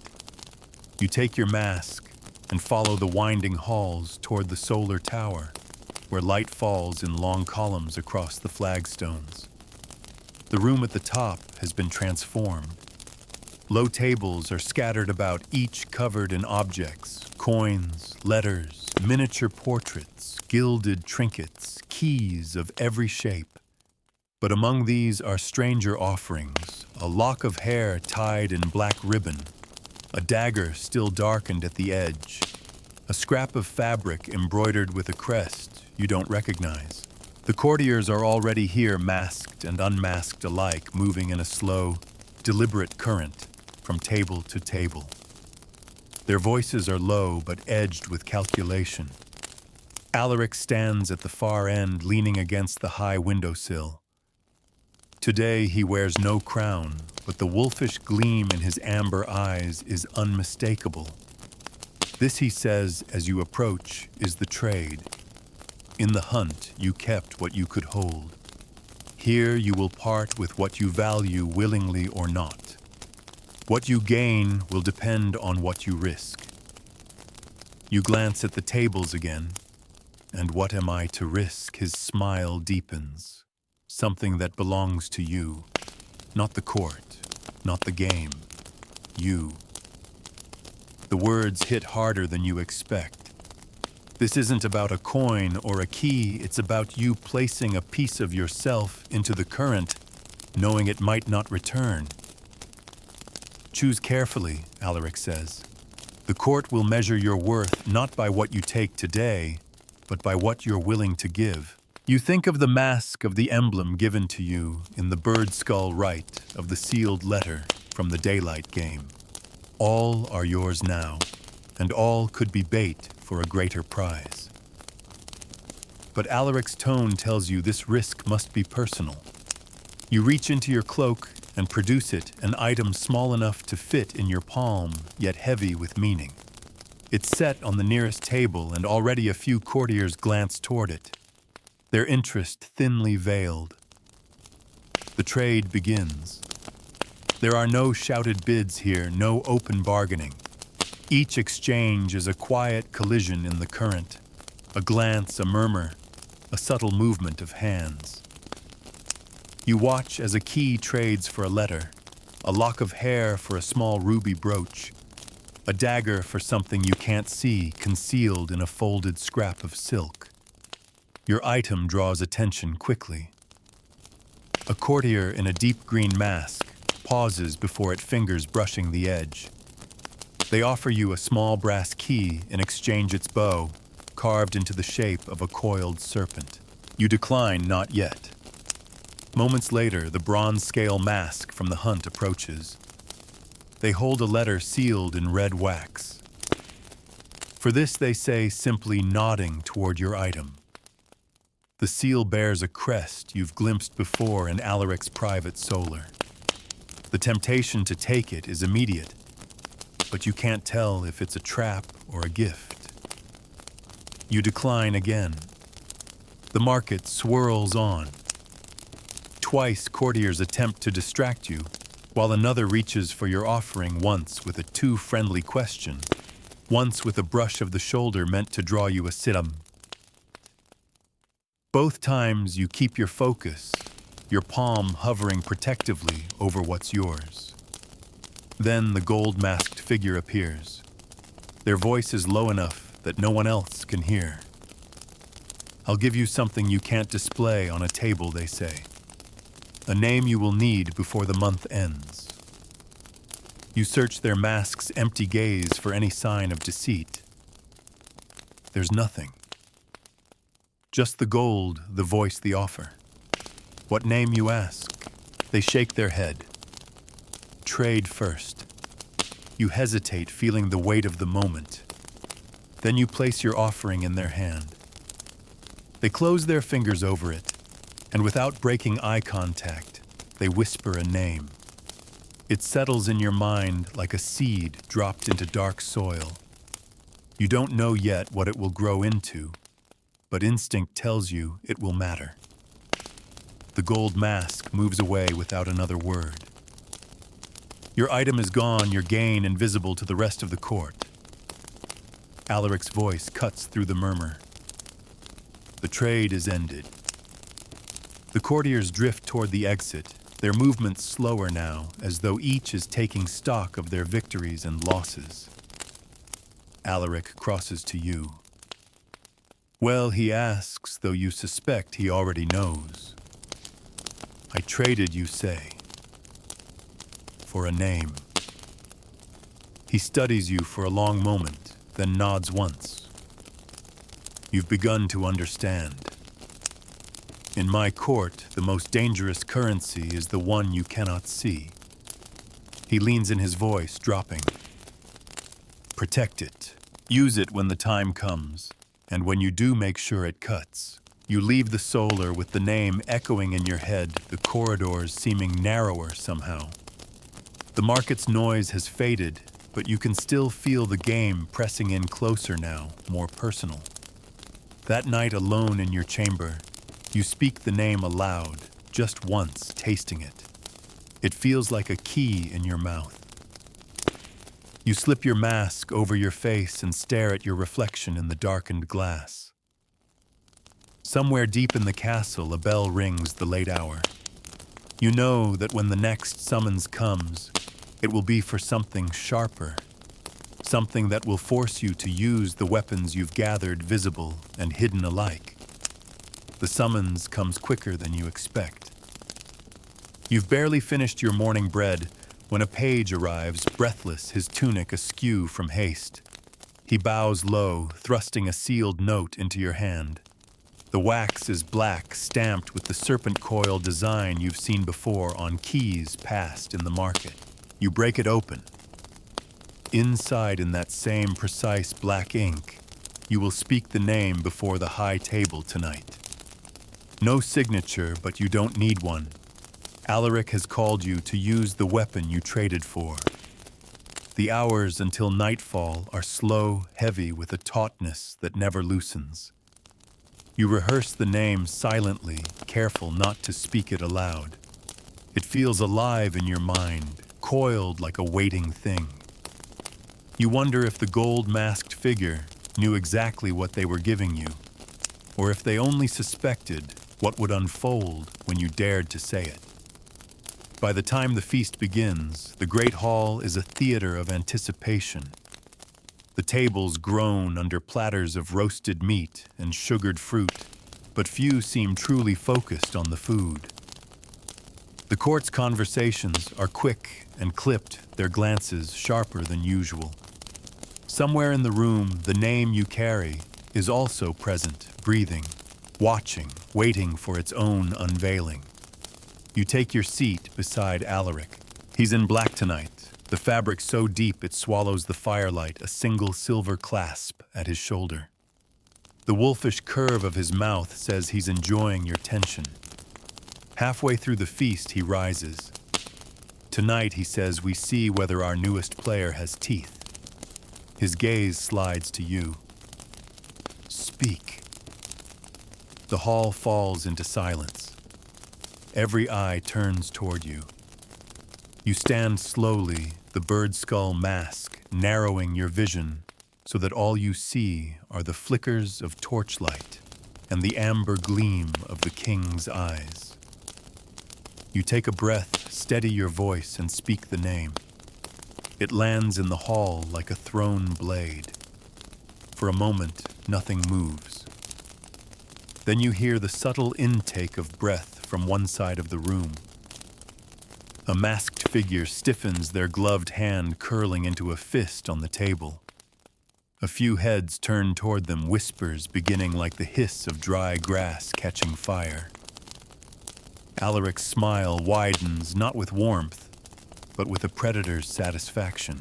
Interesting, he says, and gestures for you to sit. The feast resumes, but its rhythm has shifted. Glances are no longer casual. They are sharp and deliberate. Conversations break off when you approach, and the masked figure whose name you spoke pointedly avoids your gaze. You've marked them now, and in doing so, you've also marked yourself. Later, in the smaller chamber behind the dais, Alaric pours wine into 2 goblets. You struck well, he says, handing you one. Do you know what you've done? You shake your head. You've accused without accusing. That name you spoke belongs to one who owes me a debt they've pretended doesn't exist. Now they will come to collect you or destroy you to keep their secret whole. He takes a slow drink. You've just moved yourself from player to threat. Congratulations. The weight of his words sinks in. You've played a dangerous card without seeing the full board, but there's no taking it back now. Alaric seems to read your thoughts. Fear is a tool, he says. Make them fear you more than they hate you, and you'll survive. Do nothing, and you'll be eaten. The rest of the night passes under a watchful hush. Courtiers glance toward you, as if reassessing your worth or your danger. You notice the gold-masked figure in the gallery above watching you through the narrow eye slits. A nod from them is the only acknowledgement they give, but it feels like a seal pressed to wax. In your chamber later, you remove the mask and set it on the table. The name still hums in your mind, no longer coiled, but unspooling slowly, stretching its shadow over the coming days. The first sign of the blowback comes the next morning. A folded note waits at your door. No wax seal this time, just a single phrase we will speak away from the king. It's unsigned, but the handwriting is different from Alaric's. You have no doubt it's from the one you named. The meeting place is not in the castle proper, but in the covered bridge that connects the east tower to the old hunting lodge. You arrive at dusk, the winter light already fading. The figure is there, unmasked, leaning against the stone balustrade. Their face is pale eyes, sharp with both anger and calculation. You think you're clever, they say. You say nothing. That name you spoke, it wasn't just a name. It was a door you've slammed open without knowing what's behind it. You've forced me into a corner, and cornered things bite. Their hand drifts toward their cloak pocket but stops short. You've made an enemy, they continue, but you've also made an ally whether you realize it or not. The king will watch how I deal with you. If I'm too soft, I'm weak. If I'm too hard, I'm predictable. So here's what we'll do. You'll carry a message for me. They slip a sealed note into your hand. Deliver this to the gold-masked one. No questions. Do it, and I won't make you regret your move. Fail, and the court will eat what's left of you. They leave without another word, their footsteps fading into the cold air. You hold the note for a long moment, feeling its weight. Another piece in the game. Another choice with no safe path. The sealed note is warm from your palm by the time you reach your chamber. You set it on the table and stare at it as though it might speak. It doesn't. Its black wax seal, plain unmarked, gives nothing away. The air in the room feels heavier, as if the walls themselves are waiting for your choice. You could deliver it to the gold-masked figure as requested. You could open it first and see what kind of trouble you're about to carry. Or you could take it directly to Alaric and place the entire burden in his hands. Each path is a blade pointed in a different direction. You reach for the note, turning it over in your fingers. The seal is thin. A careful hand could break it and reseal it without leaving much trace. You hesitate only a moment before sliding the tip of your dagger beneath the wax. The seal pops with a soft crack, and the folded parchment opens in your hands. The message is short, frustratingly so. A single line. The mask is yours when the falcon flies. No signature, no context. You read it twice more, searching for meaning. The falcon could mean the court's messenger bird. It could mean the falconer's pavilion in the lower ward. It could be a metaphor entirely. The mask, your mask, a different one. You reseal it carefully, pressing the wax flat, and tuck it into your cloak. The search for the gold-masked figure takes most of the afternoon. You find them not in the fountain room or the masked hall, but in the gallery above the chapel, standing where sunlight falls in sharp bars through narrow windows. You approach, and their head turns just slightly toward you. You've brought something, they say, their voice quiet enough to be absorbed by the stone. You hand them the note.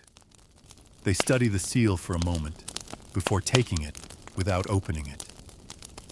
You read it, they murmur not a question, but a statement. You wait. A faint chuckle escapes them. Good. A courier who delivers blindly is useless to me. They slip the note away. And now you've done something more dangerous than carrying a message. You've told me you're willing to look inside. The air between you is taut with unspoken currents. They step closer. That name you spoke at the feast, it will haunt you, but it will also protect you. If you're wise, you'll keep adding names to that list until it's longer than anyone can erase. Before you can answer, their gaze slides past your shoulder. You follow it and see Alaric in the doorway, his silhouette unmistakable in the fractured light. The gold-masked figure inclines their head toward you in parting, then slips away through the side stairs.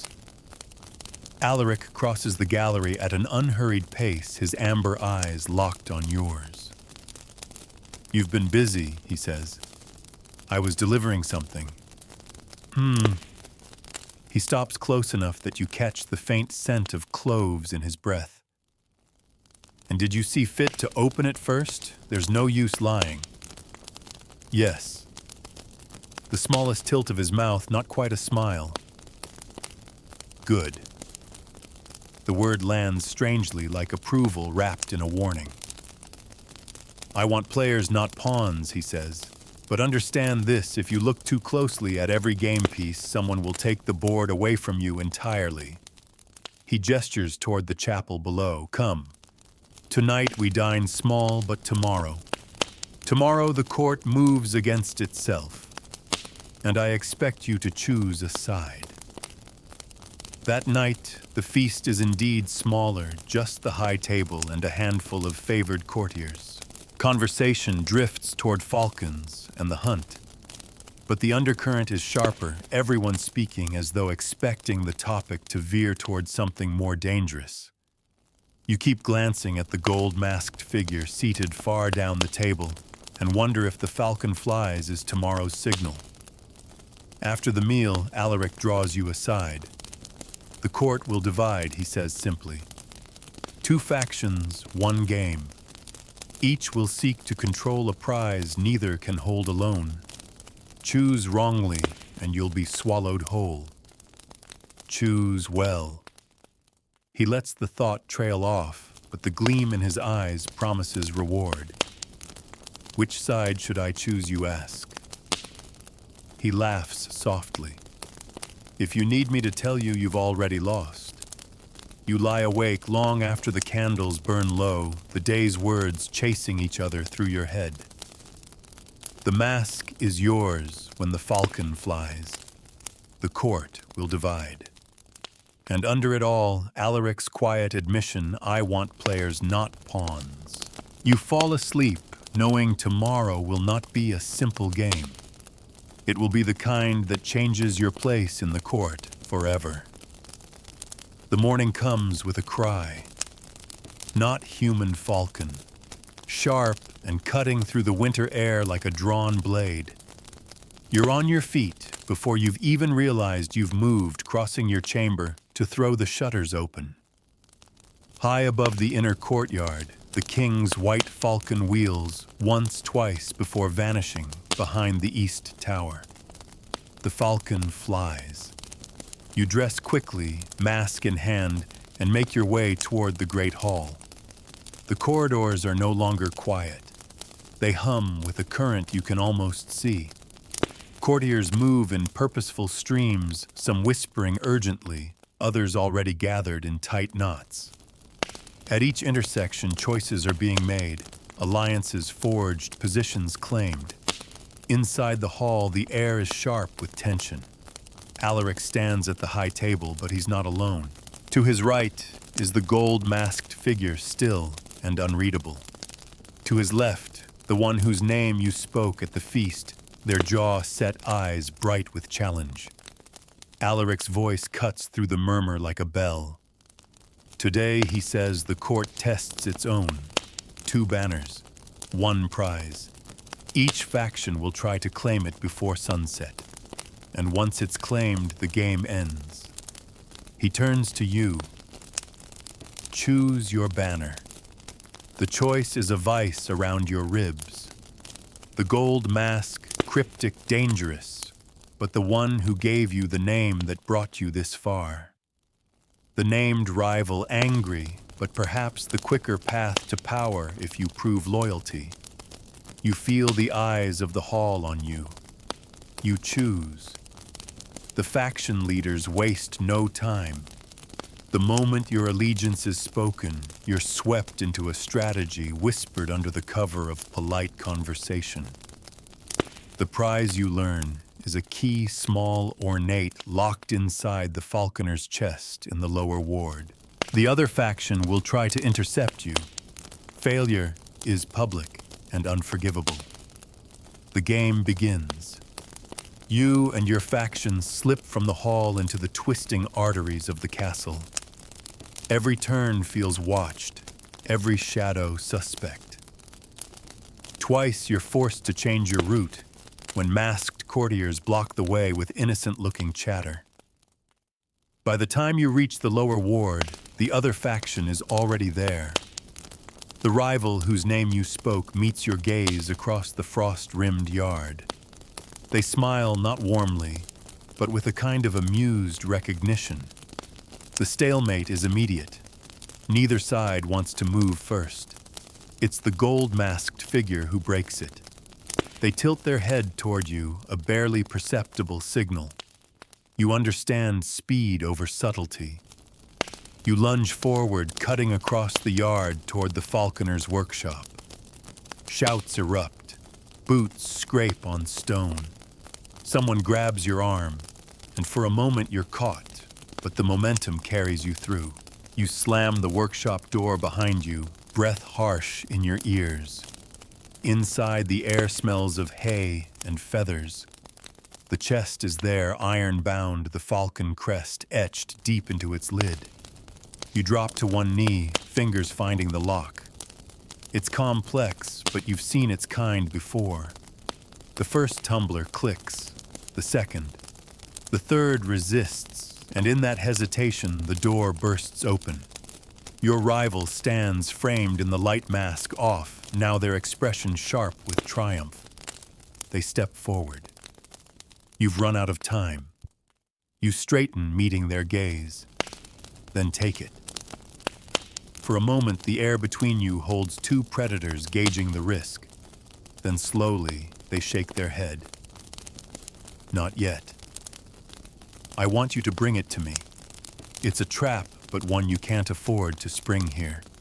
You turn back to the lock. The third tumbler gives. The lid creaks open. Inside, resting on a square of deep red velvet, is the key, smaller than you imagined, but heavy in your palm. You close the chest and slip the key into your cloak. You'll have to catch me, you say. The chase through the lower ward is a blur, boots pounding on stone shouted commands, the flicker of cloaks as the factions spill into the open. By the time you reach the upper courtyard, your heart is hammering, but the key is still yours. The great hall is ahead. You push through its doors, and the noise dies instantly. Alaric stands at the high table, arms folded, eyes fixed on you. You cross the floor, each step echoing. At the foot of the dais, you draw the key from your cloak and place it on the table before him. Silence. Then slowly, Alaric smiles. You've kept it, he says. That is what matters. The rival enters moments later, their expression unreadable. The gold-masked figure lingers at the edge of the room, watching. Alaric's gaze moves between the three of you. The game is done, he declares. The key is claimed. He lifts it, the metal glinting in the torchlight. And with it, a place in my court secured for now. The feast that night is louder, sharper the air, crackling with the afterglow of open play. Some toast you openly. Others avoid your gaze, nursing grudges that will not fade quickly. Later, Alaric draws you aside. You've played well, he says, but the court remembers. Every choice, every name, every stolen thing, it all stacks up until the weight either crowns you or crushes you. His smile is almost kind. Let's see which it will be. You slip away from the great hall, the noise fading behind you, until the corridors are quiet again. The air is cooler now, carrying only the faint scents of wax and winter stone. Somewhere far above, the falcon calls once a soft echo against the tower walls. You return to your chamber, the mask and cloak heavy in your hands. The fire is low, its embers glowing like coals in a deep hearth. You set the mask on the table, its hollow eyes catching the last flicker of light. For a long moment, you simply stand there listening to the silence. It's strange how the castle feels different now. Not safer, not exactly, but less like a place you've been invited into and more like one you've carved out for yourself. The games, the trades, the hunts, they've left marks you can't see, but you can feel them pressed into your bones. You lie down beneath the heavy furs, the sound of the wind curling around the tower. Sleep comes slowly, like a tide creeping in. Images drift through your mind, the flash of the key and torchlight, the curve of Alaric's smile, the gold-masked figure's silent nod. They mingle with softer things, the warmth of the fire, the distant call of the falcon, the safe weight of blankets. The court will play again tomorrow, but for now, in the quiet of your own breath and the stillness of the night, you can let the games fade away. You close your eyes, and the castle's heartbeat slows with yours.